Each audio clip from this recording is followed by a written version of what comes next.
ഇന്ന് നമുക്കൊരു മാമ്പഴ പുളിശ്ശേരി. ഇത് പുളിമാങ്ങ പഴുത്തതാണ്, നല്ല ചാറുകൂടിയ മാങ്ങ എന്നൊക്കെ നമ്മൾ പറയില്ലേ, ആ മാങ്ങയാണിത്. അത് ഞാനൊരു 5-8 എണ്ണം എടുത്തിട്ടുണ്ട്. ശർക്കര എടുത്തില്ല. അപ്പം അതിന് വേണ്ടുന്ന സാധനങ്ങൾ, മാങ്ങ ഇപ്പം നമുക്ക് ഇഷ്ടംപോലെ കിട്ടുന്ന സമയമല്ലേ. അപ്പോൾ കുട്ടികൾക്കൊക്കെ ആണെങ്കിൽ നല്ല ഇഷ്ടപ്പെടും ഈ മധുരമൊക്കെ കൂടിയുള്ളൊരു മാങ്ങക്കറി.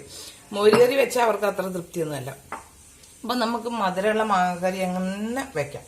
അതിന് വേണ്ടിയിട്ട് ഞാനിവിടെ ഒരു 1/4 മുറി, അര കൂടുതൽ, ഒരു ഇടത്തരം തേങ്ങയുടെ 1/4 മുറി തേങ്ങ എടുത്തിട്ടുണ്ട്. വലിയ അച്ച് 3 അച്ച് ശർക്കര എടുത്തിട്ടുണ്ട്. കാരണം ഇവിടെ മധുരം എത്രയായാലും ഇഷ്ടമാണ്, അതുകൊണ്ട് തന്നെ 3 അച്ച് ശർക്കര എടുത്തു. പച്ചമുളക്, ഉള്ളി, വെളുത്തുള്ളി, കുരുമുളക്, ജീരകം, ഇഞ്ചി, ഇതെല്ലാം കൂടി നമുക്ക് ശർക്കര അവിടെ മാറ്റി വെച്ചിട്ട് ഞാനിത് ഈ മാങ്ങ അടുപ്പത്ത് വെച്ച് ഒരു കുറച്ച് മഞ്ഞൾപ്പൊടിയും കൂടി ഇട്ടിട്ട് അടുപ്പത്ത് വെച്ചിട്ട് നന്നായിട്ടൊന്ന് വേവിച്ചെടുക്കുകയാണ് കേട്ടോ.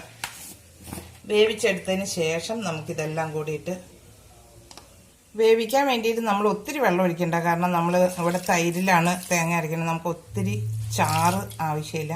അപ്പോൾ അത് മാങ്ങ വേകാൻ വേണ്ടി മാത്രമുള്ള വെള്ളം ഒഴിച്ചു ഞാൻ അടുപ്പത്തേക്ക്. ഇത് തേങ്ങ, ഇതൊക്കെ നമ്മൾ നന്നായിട്ട് വെണ്ണ പോലെ അറിയണം. അല്ലെ നന്നായിട്ട് അരഞ്ഞില്ലെങ്കിൽ അതിനൊരു നമ്മുടെ മാമ്പഴപ്പുളിശ്ശേരിക്കൊരു ടേസ്റ്റ് ഉണ്ടാവില്ല. ഇഞ്ചി, ജീരകം, കുരുമുളക്, വെളുത്തുള്ളി, ശർക്കര അവിടെ വയ്ക്കുക, നമുക്ക് അരക്കണ്ടേ. പച്ചമുളക്, തേങ്ങ, 2 കറിവേപ്പിലയും കൂടി ഇട്ട് നമുക്ക് നമ്മുടെ ഈ തൈരിനകത്ത് അരച്ചെടുക്കുന്നത്. നമ്മളിവിടെ പാല് വാങ്ങിച്ച് കാച്ചി തൈരാക്കിയിട്ടുണ്ട്. അപ്പോൾ അതിനകത്ത് അരച്ചെടുക്കാം. അതല്ലെങ്കിൽ വെള്ളം ചേർത്ത് അരച്ചാൽ നമുക്ക് ഒത്തിരി വെള്ളമായി പോകും. കുറുകിയിരിക്കണതല്ലേ എപ്പോഴും മാമ്പഴപ്പുളിശ്ശേരി. അതിലേക്ക് 2-3 പച്ചമുളകും കൂടി അരിഞ്ഞു. മുളകിന് തീരെ എരിവ് പോകാം.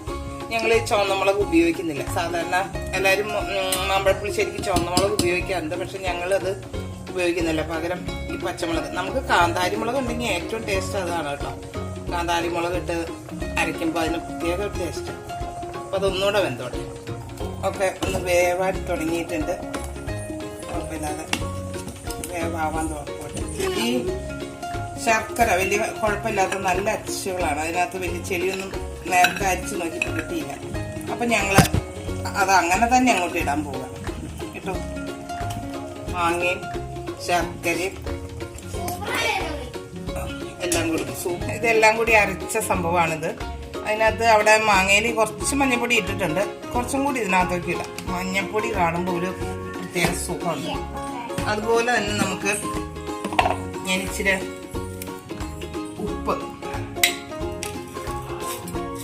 ഉപ്പും കൂടി ഇതിനകത്തേക്ക് ഇട്ടിട്ട്, മറ്റേ മാങ്ങയിൽ ഇട്ടിട്ടില്ല, ഉപ്പും കൂടി ഇതിനകത്തിട്ട് അടിക്കണം.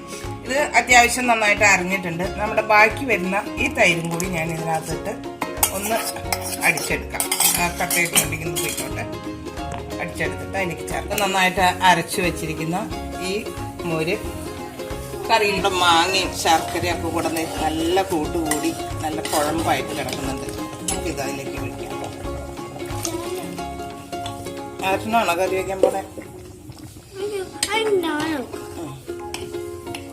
ഇവിടെ വേറൊരാളും കൂടെ സഹായിക്കാൻ വന്നിട്ടുണ്ട്. നന്നായിട്ട് ഇളക്ക്. ഈ മോര് ഒഴിച്ചു കഴിഞ്ഞാൽ നമുക്ക് മതി. ഒത്തിരി നേരം തിളച്ച് മറിഞ്ഞ് പോകേണ്ട കാര്യമില്ല. അപ്പം അതൊക്കെ ഒരു തിള വരുമ്പോൾ നമുക്ക് മാറ്റാം. ഉപ്പൊക്കെ ഉണ്ടോയെന്ന് നമുക്ക് നോക്കാം.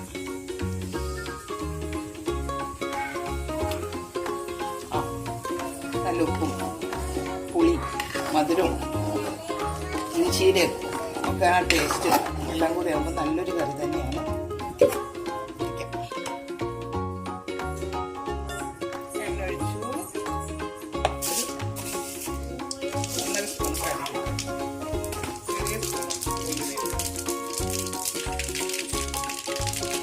ഞാൻ വീണ്ടും ഓർമ്മിക്കും, എല്ലാവരും മുളകും ഒക്കെ ഇടാറുണ്ട്. ഇവിടെ വലിയ മുളക് ഇല്ലാത്തതുകൊണ്ട് ഇടുന്നില്ല. മുളക് പൊടിയും ഞങ്ങൾ ചേർത്തിട്ടില്ല.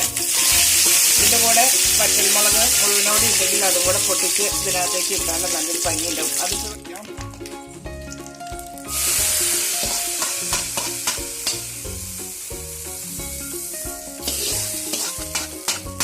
നമ്മുടെ മാമ്പഴ പുളിശ്ശേരി റെഡി ആയിട്ടുണ്ട്.